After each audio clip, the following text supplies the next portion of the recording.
Hi guys and welcome to Generation Z podcast. I'm Katie and this episode we're asking the question, should we be teaching LGBTQ in sex education in primary school? So in April of this year, hundreds of parents actually withdrew their children from a primary school in Birmingham as they felt that the school sex education lessons were, quote, promoting gay and transgender lifestyles. The school was predominantly Muslim and had around 600 children between the ages of 4 and 11 withdrawn. The parents made a petition to stop the lessons and spent several days protesting outside the school, holding signs that said things like stop exploiting children's innocence, say no to promoting homosexual and LGBTQ plus ways of life to our children, and education, not indoctrination. So with this topic, there's been a lot of mixed opinions. Some people are really for it, some people are really against it, some people just really aren't sure where they stand on it. I think it's really interesting. We're going to go into a bit of depth with it in a minute. But I've got with me a representative for the LGBT community. Welcome, Sammy. Hi, Katie. Thanks for having me. That's all right. So I just want to start by asking really what your opinion was on this topic. Do you think we should? Do you think we shouldn't? So just as a general overview, obviously I'll go into more depth on my opinions later, but I think it is important that younger students are being taught LGBTQ plus sex education at a younger age. Like, even in secondary schools, it's rarely taught as well. So a lot of I think the issue with it, the parents had especially, was that they felt with this, it's such a broad subject. It's something that I think a lot of people don't really understand, especially if they don't understand all aspects of. And they think that at the age of 5 or kind of primary age, that their children are too young to understand and too immature to understand the topics. The school in Birmingham have said that they're teaching more about the relationships rather than the kind of the sexual aspect of it. But I think people are concerned that kids may mislabel themselves. They may misread kind of, if they're learning about transgender, they might think, oh, if I'm a boy and I like wearing dresses, does that make me transgender? Kind of what's your stance on that? What do you think about it?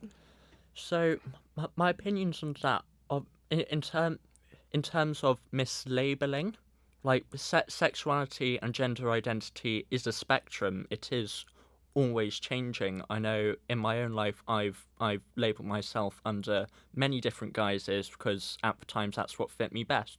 But it is changing, and you see stories recently. I can't remember which actress it was. However, an actress's 3-year-old child told her that she was a girl, not a boy. That was Charlize Theron, wasn't it? Yes. Yeah. Charlize Theron, and like, if children as young as 3 know that they're not meant to be in the body they're meant to be, or they know that they're not into a certain gender, then we should be helping that child to feel safe. We should be helping that child to feel accepted in their community, and this is a way of doing so.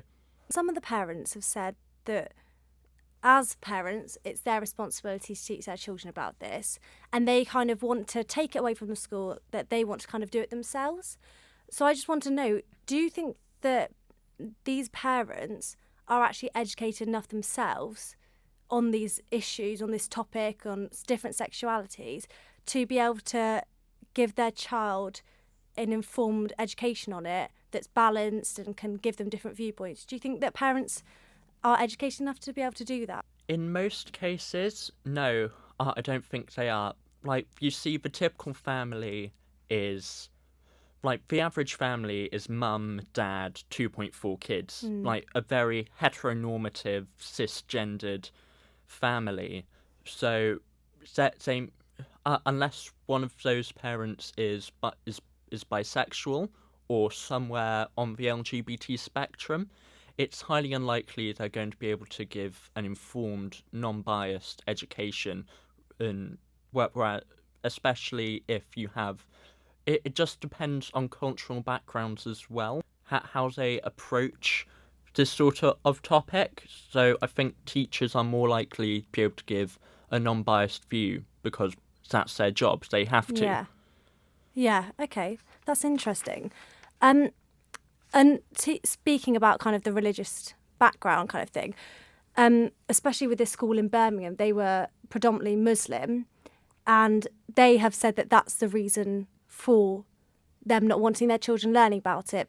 Do you think that that's a valid point, that they shouldn't, because of their religious teachings, they don't want their children learning about it? Or what's your opinion on that? I understand that people have the right to religious freedom. However, I totally disagree that religion is a valid reason to be withdrawing their children. Speaking as someone who is a Christian and LGBT, someone who is of the Abrahamic faiths like Jews, Muslims, Christians, like the main mantra of those religions is to love people unconditionally, do unto others as you would have done to yourself, love your neighbor as yourself. You can't antagonize and evangelize at the same time, no matter what personal views are. We have to be able to approach a situation with understanding, with acceptance, with love, even if we don't necessarily agree with it. We do still have to accept that this is a thing. We do have to accept that LGBTQ plus education is valid.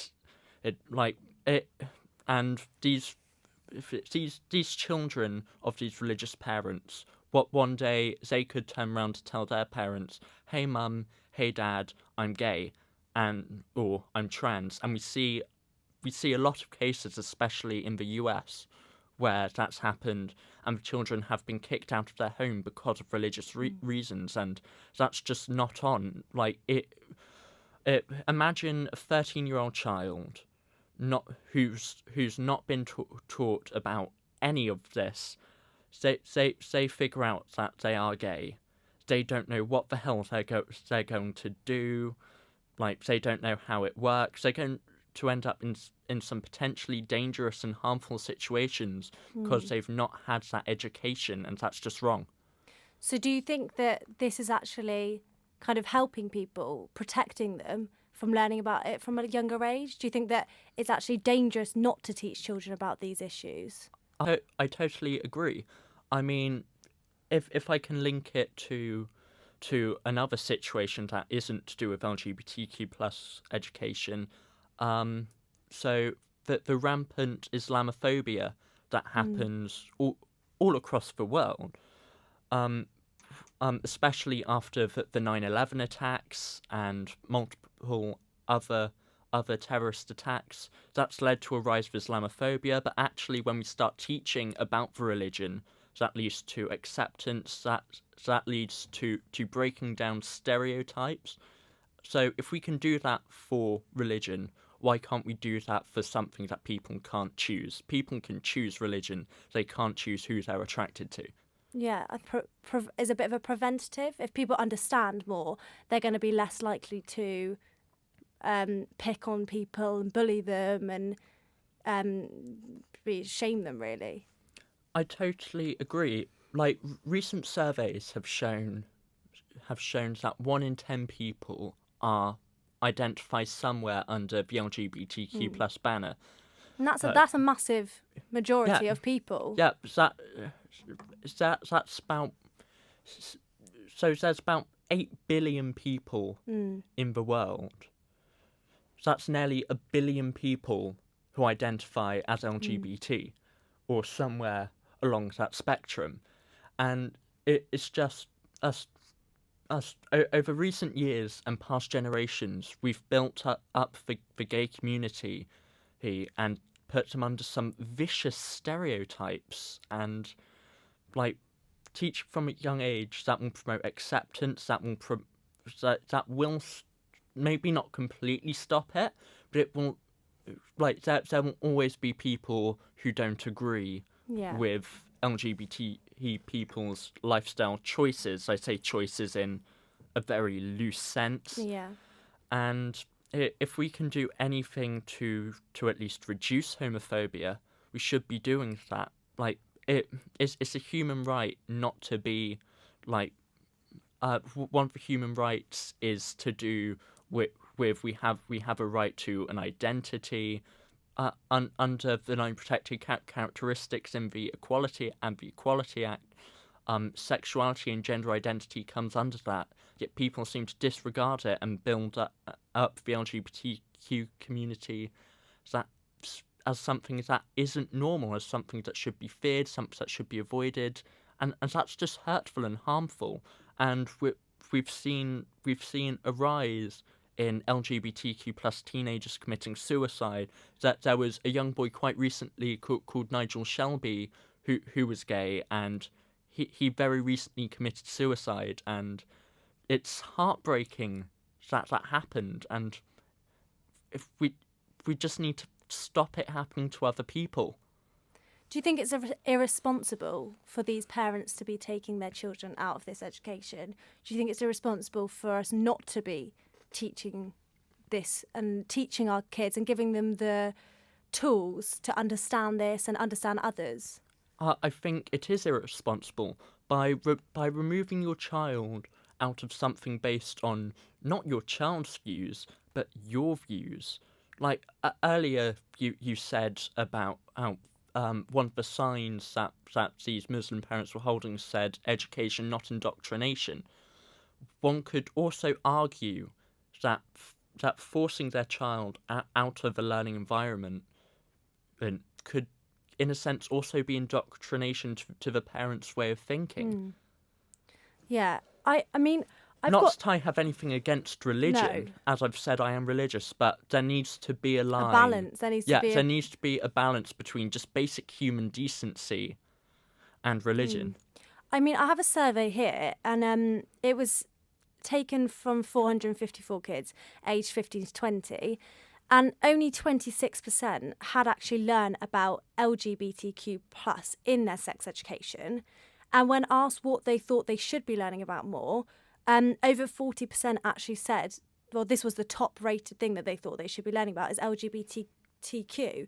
So, I mean, there were other results such as sexual health clinics and body image and consent, but that was the one that these 15 to 20-year-olds are saying that they most want to learn more about. So I think that in itself gives you the fact, really, isn't it? If these children themselves are saying they want to be learning about it, they want to understand it more, it really is down to the responsibility of the parents to allow it, and the schools, I suppose. Yes, like I went to my secondary school was C of E, Church of England.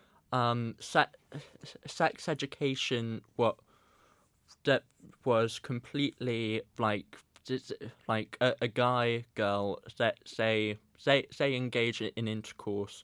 That's the normal, and then useless things just useless things like how to put a condom on a cucumber. Like, yes, it's a practical aid, but at the same time, we're never going to put a condom on a cucumber. No. There's so much more that you kind of need to be learning about that we haven't really. Yeah, we need to be learning about... we need to be making a focus on mental health issues. I mean, every week, 84 men kill themselves. We need to be focusing on LGBT issues on body image, so many other issues. We just need to keep straight sex in the curriculum. But not being the whole thing. Yeah, remove a lot of it so that we can fit other more important issues. Well, I think this has been really interesting, and thank you for talking to me about it. I think this is a really interesting topic that I think people will continue to discuss. But yeah, thanks for coming on, and thanks for listening, guys. And that's it for this episode.